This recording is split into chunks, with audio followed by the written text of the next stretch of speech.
Radhe Radhe friends, Rangbhari Ekadashi की हार्दिक शुभकामनाएं आप सभी को। आज मैं आप सबके साथ शेयर करूंगी रंगभरी एकादशी की पूजा विधि। पूजा का शुभ समय क्या है, पारण का शुभ समय क्या है, सही समय क्या है, व्रत किस दिन रखना है, 9 मार्च को या फिर 10 मार्च को 2025 में, और पूजा का शुभ समय क्या है, भोग क्या लगाएंगे, आज मैं आप सबके साथ शेयर करने वाली हूँ फ्रेंड्स। रंगभरी एकादशी की पूजा हम जहाँ पर करेंगे वहाँ अच्छे से पहले साफ सफाई कर लेंगे। जिस दिन पूजा करेंगे उस दिन जो है रंगभरी एकादशी के दिन सुबह में स्नान वगैरह करने के बाद स्वच्छ वस्त्र पहनकर जहाँ पूजा कर चौकी लगाएंगे वहाँ अच्छे से साफ सफाई करने के बाद हम पूजा की चौकी लगा लेंगे।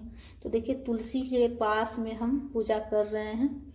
तो देखिए रंगभरी एकादशी के दिन अगर आप तुलसी माता के पास में अगर पूजा करते हैं तो बहुत ही अच्छा होगा, इसलिए कि रंगभरी एकादशी है और फागुन का महीना है। तो अगर आप तुलसी माता के साथ साथ विष्णु भगवान जी की भी पूजा करते हैं तो विष्णु भगवान ज़्यादा प्रसन्न होते हैं।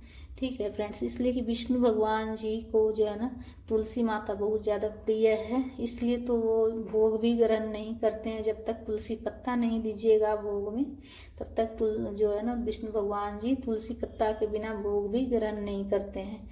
तुलसी माता बहुत ज़्यादा प्रिय है विष्णु भगवान जी को, और एकादशी का व्रत जो भक्त करते हैं वो विष्णु भगवान जी को अति प्रिय होते हैं। एकादशी का व्रत करने वाले के ऊपर जो विष्णु भगवान जी की कृपा जो है ना विशेष रूप से रहती है। तो सबसे पहले हम पूजा की चौकी लगाने के बाद पीले रंग के कपड़े का आसन दे देंगे और स्वच्छ जल में गंगा जल मिलाकर हम जल के छींटे देकर सबसे पहले हम चौकी को शुद्ध कर लेंगे। उसके बाद पुष्प का आसन देकर विष्णु भगवान जी के किसी भी रूप की तस्वीर हो या मूर्ति हो विराजित कर लीजिएगा। विष्णु भगवान जी की पूजा की जाती है एकादशी में, और गणेश जी को भी हम विराजित कर लेंगे पुष्प का आसन देकर।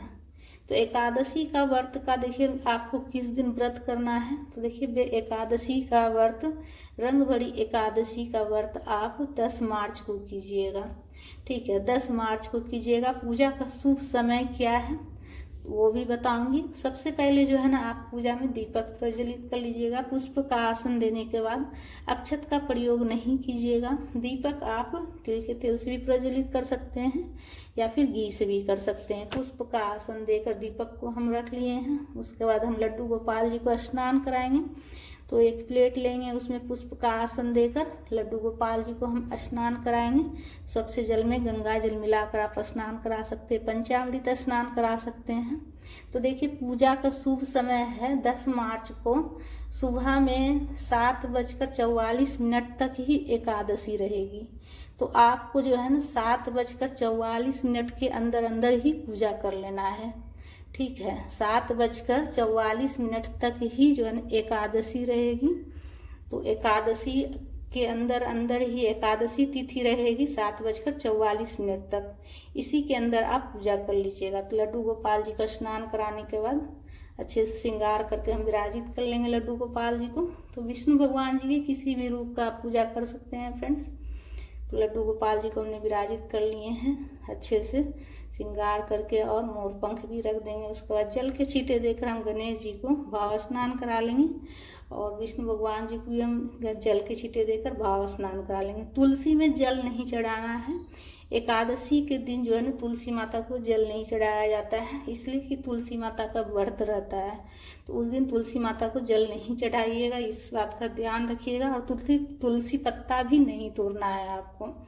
उसके बाद हम विष्णु भगवान जी को तिलक कर लेंगे पीला चंदन से, और गणेश जी को भी हम तिलक कर लेंगे। तुलसी माता को सिंदूर लगाएंगे। देखिए तुलसी माता को आप सिंदूर लगा सकते हैं, दीपक प्रज्वलित कर सकते हैं तुलसी में। ठीक है, वस्त्र समर्पित कर सकते हैं, पुष्प समर्पित कर सकते हैं, लेकिन जल नहीं चढ़ाना है आपको। दीपक प्रज्वलित कर सकते हैं लेकिन जल नहीं चढ़ाना है, इसलिए कि उस दिन तुलसी माता का व्रत रहता है।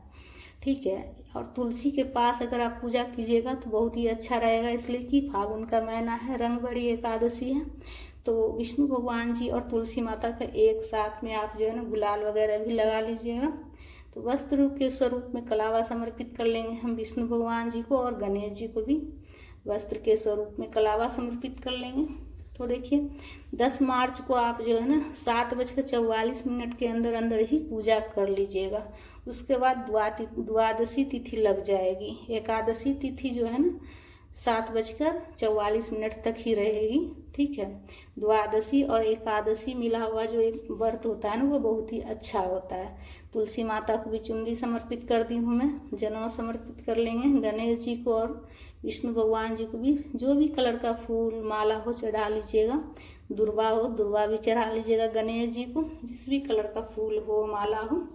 अगर पीला रंग का फूल हो तो ज़्यादा अच्छा रहेगा, इसलिए कि विष्णु भगवान जी की पूजा में जो है ना पीला रंग का बहुत ज़्यादा महत्व होता है। विष्णु भगवान जी को पीला रंग बहुत ज़्यादा प्रिय है, तो पीला रंग का अगर फूल हो चढ़ा लीजिएगा। नहीं हो तो देखिए जिस भी कलर का फूल माला हो चढ़ा लीजिएगा। दीपक का भी पूजा कर लीजिएगा। इत्र हो इत्र लगा लीजिएगा, ठीक है। विष्णु भगवान जी की पूजा में इत्र भी लगाया जाता है, तो इत्र हो तो लगा लीजिएगा। नहीं हो तो देखिए कोई बात नहीं, बस सच्चे मन से सच्चे भाव से पूजा कीजिएगा। आप ओम नमो भगवते वासुदेवाय मंत्र का आप जाप करते हुए आप पूजा कीजिएगा, ठीक है। ओम नमो भगवते वासुदेवाय मंत्र का जाप कर लीजिएगा। उसके बाद हम भोग लगा लेंगे। जल का भोग लगाएंगे गणेश जी को और विष्णु भगवान जी को भी, और हम खजूर का भोग लगा रहे हैं गणेश जी को और विष्णु भगवान जी को भी। और देखिए इस दिन जो है विशेष रूप से आंवला का भोग जरूर से जरूर लगाइएगा, इसलिए कि रंग भरी एकादशी को आंवल एकादशी भी कहा जाता है, आंवल एकादशी भी कहा जाता है। और इस दिन जो है विशेष रूप से आंवला चढ़ाया जाता है पूजा में, तो आंवला आप जरूर से जरूर चढ़ाइएगा और आंवला ग्रहण भी कीजिएगा अगर आप व्रत कीजिएगा तो, ठीक है।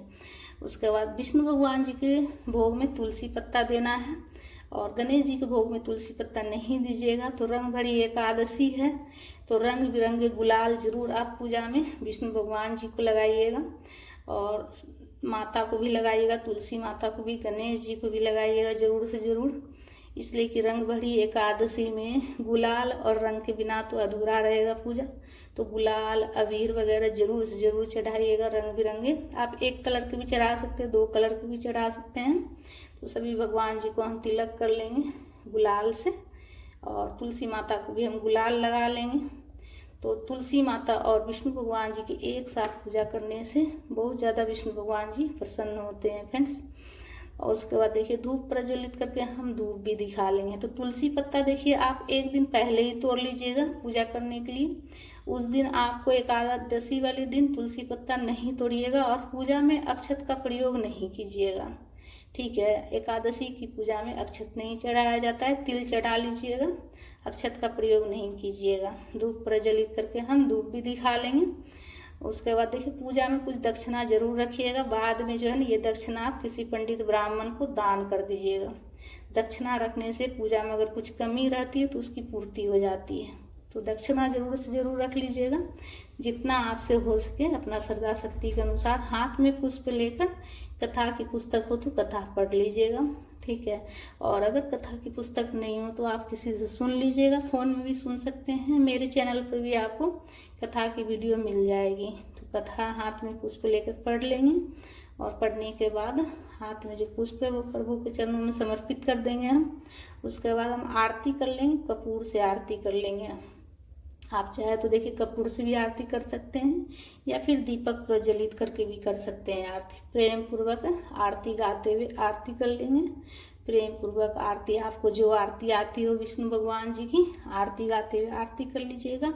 अगर आरती जैसे आपको नहीं आती हो, जैसे कोई भी, तो कर्पूर्ण गौरम कर्णावतारम संसार सारम भुजगेंद्रहारम सदा वसंतम हृदयारविंदे भवम भवानी शैतम नमामि, ये आरती आप गा लीजिएगा, ठीक है। अगर विष्णु भगवान जी की आरती आपको नहीं आती हो पूरा तो आप ये छोटा सा आरती है तो ये आप आरती गा लीजिएगा, ठीक है।